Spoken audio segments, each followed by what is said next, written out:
আজকে অরিঞ্জয়ের অন্নপ্রাশনে যাচ্ছি আর ওখানে গিয়ে আমরা কি মাছের আইটেম খেলাম, খাবার দাবার কেমন ছিল আজকে পুরোটা তোমাদের সঙ্গে শেয়ার করব। So hello everyone, welcome back to my channel. আমার নতুন একটি ব্লগে তোমাদের সবাইকে জানাই স্বাগত। তো সবার আগে বলো আমাকে কেমন লাগছে। এদিকে মা আর বরমশাইও রেডি হয়ে গেছে আর আমরা অরিঞ্জয়ের জন্য একটা ছোট্ট উপহার কিনেছি, ভাবলাম তোমাদের সঙ্গে শেয়ার করি। তো একটা রূপোর ব্রেসলেট কিনেছি, দেখো বাজরাংবলী লকেট দিয়ে, তো কত সুন্দর লাগছে, আমার তো খুব পছন্দ হয়েছে। তোমাদের কেমন লাগলো সেটাও কিন্তু আমাকে জানিও। তো বাড়ি থেকে আমরা বেরিয়ে পড়েছি, আর খুব বেশি দূর না, কিছুদিন আগে তোমাদের সঙ্গে গৃহপ্রবেশের একটা ব্লগ শেয়ার করেছিলাম। তো আজকে সেই দাদার বাড়িতেই যাচ্ছি, দাদার ছেলের অন্নপ্রাশনে। আর বাইরে বেরিয়ে দেখি প্রচণ্ড গরম, এই শাড়ি পরে তো আমার খুব কষ্ট হচ্ছিল, কিন্তু তাও অনুষ্ঠান বাড়ি শাড়ি পরে যাওয়াটাই উচিত। তো ফাইনালি চলে আসলাম দাদার বাড়িতে। এই যে সজলদা আমাদের খুব কাছের মানুষ, আর এই যে দেখো মাও গলাটা জড়িয়ে ধরলো কি সুন্দর ভালোবেসে। আর এই যে দেখো দাদাদের বাড়ি, আর বাড়িটার গেটটা দেখো কত সুন্দর সাজিয়েছে। আর এই যে হচ্ছে আমাদের অরিঞ্জয় পাপা শুভ অন্নপ্রাশন। এবার আমরা ভেতরে ঢুকবো, আর দাদা বাড়িতে সমস্ত কিছুর আয়োজন করেছে, খাওয়া দাওয়া ওপরে করেছে, অনুষ্ঠানটাও দোতলায় করেছে। তো চলো এবার তোমাদেরকে ওপরে গিয়ে দেখাই। আর ভেতরে ঢুকে দেখি যে অরিঞ্জয়ের মামা বাড়ি থেকে অরিঞ্জয়ের জন্য তত্ত্ব এসেছে। আর এই যে দেখো কত সুন্দর তত্ত্বগুলো এখানে সাজানো রয়েছে।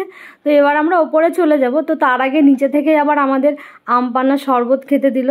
তো রিফ্রেশিং ড্রিঙ্কটা খেতে খেতে এখন ওপরে উঠছি। আর ওপরে উঠেই দেখলাম যে দোতলাতেই সমস্ত কিছু সাজানো গোছানো রয়েছে, যে এখানে অন্নপ্রাশনের ছবি তোলা হবে। আর এই যে দেখো কি সুন্দর একটা সেরেমনির ছবি। আর এবার চলে আসলাম অরিঞ্জয়ের কাছে, ও তখন খাচ্ছিল, তো সেই জন্য ও ভেতরে বসেছিল।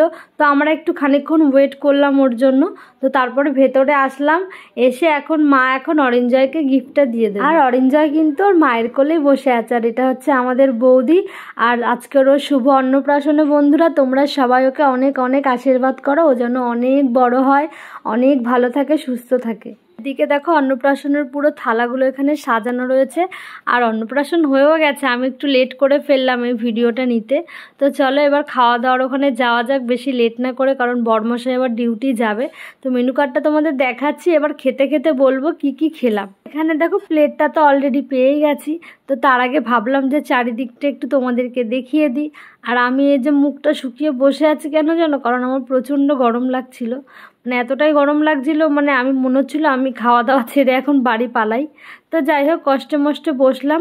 তো প্লেট দেওয়ার পরে চলে আসলো গরম গরম ফিশ ফ্রাই আর সঙ্গে স্যালাড, আর একটু কাসুন্দিও ছিল। তো আমি কাসুন্দি ছাড়াই খেলাম, দারুণ ছিল খেতে। চলে আসলো দেরাদুন রাইসের পিওর সাদা সাদা ভাত, আর সঙ্গে ভেজ ডাল, আর ডালের সঙ্গে ছিল ঝুরি আলু ভাজা, যেটা হচ্ছে আমার বরমশাইয়ের সব থেকে ফেভারিট, ঝুরি আলু ভাজা। তো যাই হোক লেবু দিয়ে মেখে ঝুরি আলু ভাজাটা দিয়ে সুন্দর করে খেয়ে নিলাম, কারণ আমি জানি আমি এরপরে মাছের আইটেম আর বেশি খেতে পারবো না। এদিকে কাতলা মাছের কালিয়া ছিল, সেটা বরমশাই খেয়েছে। আর এদিকে দেখো চিংড়ি মাছের মালাইকারি, সাইজগুলো তোমরা কতটা বুঝতে পারছো জানি না। পমফ্রেটের সাইজটা দারুণ ছিল, মানে একটা মাছ খেলেই পেট ভরে যাওয়ার মতন মাছ।